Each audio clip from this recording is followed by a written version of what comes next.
This story is not short. Sorry, I guess. Anyway, the earliest formalized records in American history of healthcare are dated toward the end of the 19th century.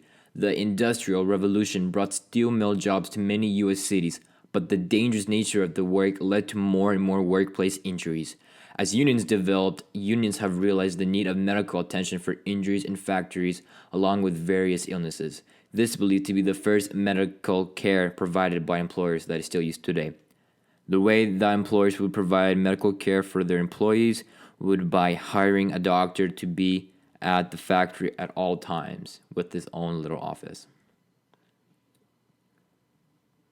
With the turn of the century came a push for organized medicine, led in part by the American Medical Association, AMA, which was growing stronger and gained 62,000 physicians during the coming decade. AWA developed a pay-for-service system. Working class was not a fan of the AWA new organized medicine due to it being private and at times costly. The Theodore Roosevelt had his own ideas and pushed for medical insurance, but did not get through conservatives.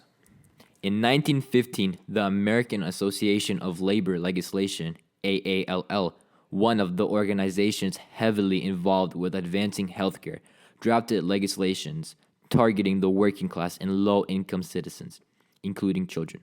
Under the proposed bill, qualified recipients would receive sick pay, maternity benefits, and a death benefit of $50 to cover funeral expenses. Hold up.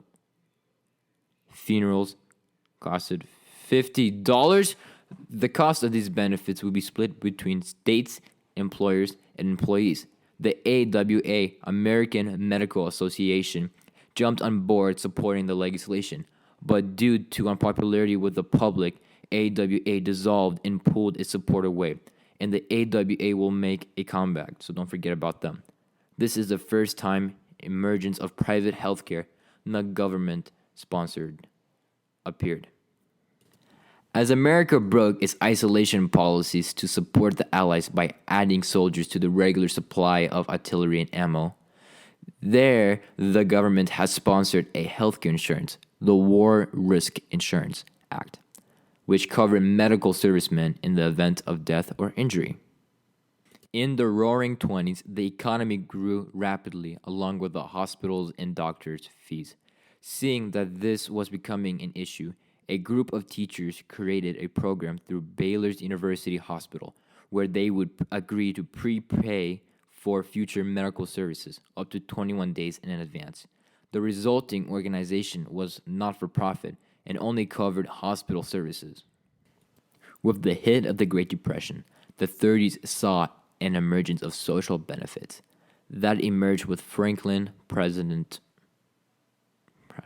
President Franklin Delano Roosevelt. FDR realized that healthcare would grow to be a substantial problem, so he got to work on a health insurance bill that included the old age benefits so desperately needed at the time. However, the AMA once again fiercely opposed any plan for a national healthcare system, causing FDR to drop the health insurance portion of the bill.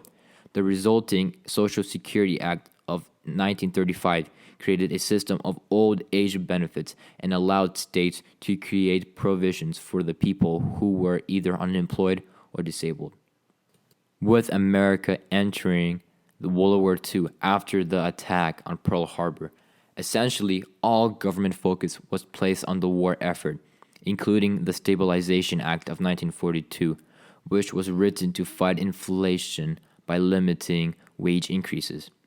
Since U.S. businesses were prohibited from offering higher salaries, they began looking for other ways to recruit new employees as well as incentivizing existing ones to stay.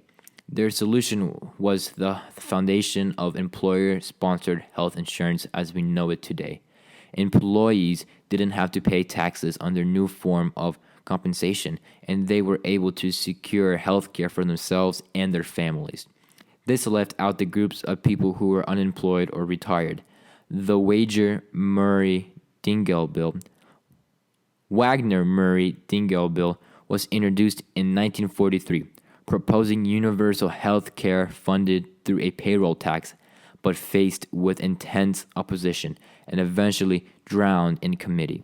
Harry Truman took over FDR's old national health insurance platform from the mid 30s with some key changes. Truman's plan included all Americans rather than only working class and poor citizens who had a hard time affording care. Fun fact!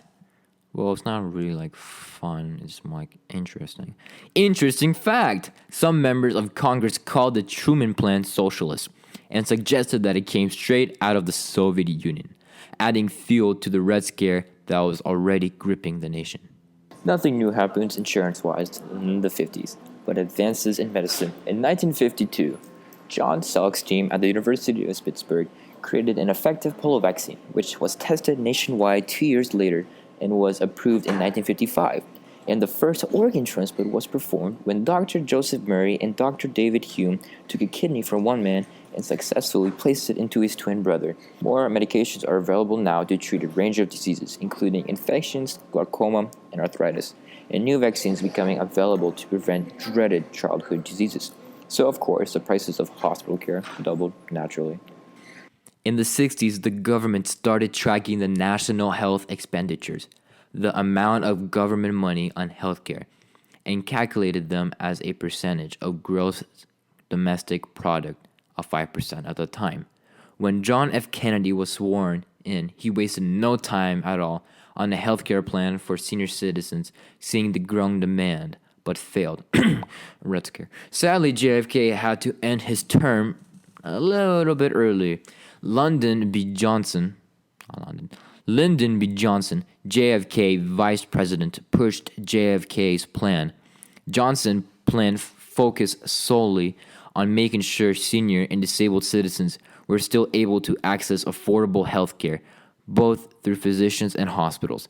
It passed the House and Senate with generous margins and went to the president's desk. Johnson signed the Social Security Act of 1965 on July 30th of that year. This bill laid the groundwork for what we know now as Medicare and Medicaid. By 1970, NHE accounted for 6.9% of the GPD. In 1971, Senator Edward Ted Kennedy proposed a single-payer plan that would be funded through taxes. Nixon didn't want the government reaching so far into American lives, so he proposed his own plan, which required employees to offer health insurance to employees and even provided subsidies to those who had trouble affording the cost. In theory, people of working age would have insurance through their employer, and then they'd be on Medicare when they retire, and this bill would have worked, even had the approval of the AWA, but Watergate. Nixon did not have time to finish the bill in time, and Senator Kennedy, under pressure from unions, he walked away from the deal. Nixon did not have the time to expand Medicare in the Social Security Amendment of 1972.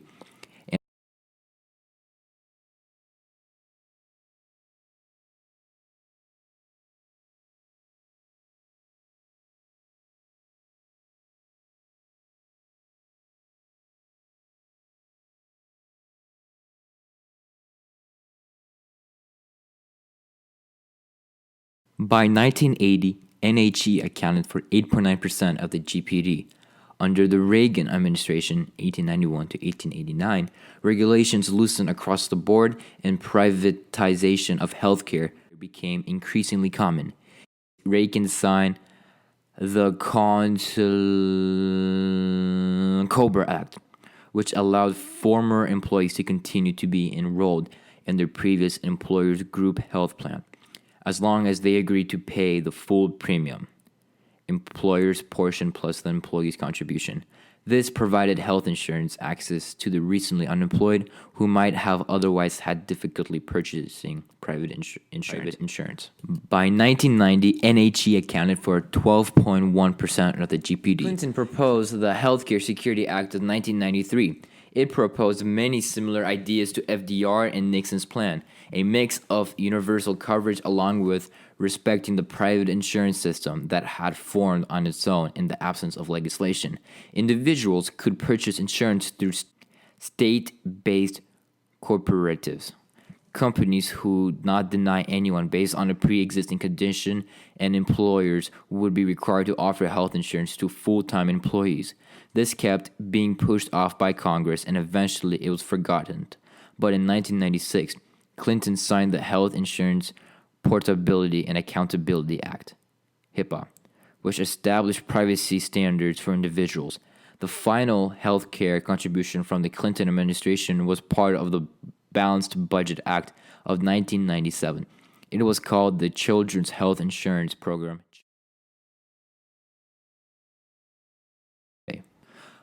By the year 2000, NHE accounted for 13.3% of the GDP. When George W. Bush was elected the 43rd President of the United States, he wanted to update Medicare to include prescription drug coverage. This idea eventually turned into the Medicare Prescription Drug Improvement and Modernization Act of 2003. When Barack Obama came to office, he decided to finish the bill proposed by President Nixon.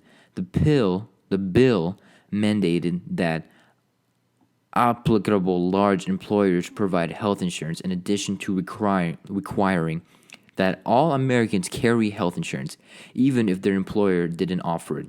The bill would establish an open marketplace on which insurance companies could not deny coverage based on pre-existing conditions. On March 23, 2010, President Obama signed the Patient Protection and Affordable Care Act, the PPACA, commonly called the Affordable Care Act, ACA, into law. 8 million people signed up for the insurance through the ACA marketplace during the first open enrollment season. The numbers increased to 11.7 in 2015. It is estimated that the ACA has covered an average of 11.4 million annually ever since. Prior to the passing of the ACA, it estimated that 1 in 7 Americans were denied health insurance based on a pre-existing condition.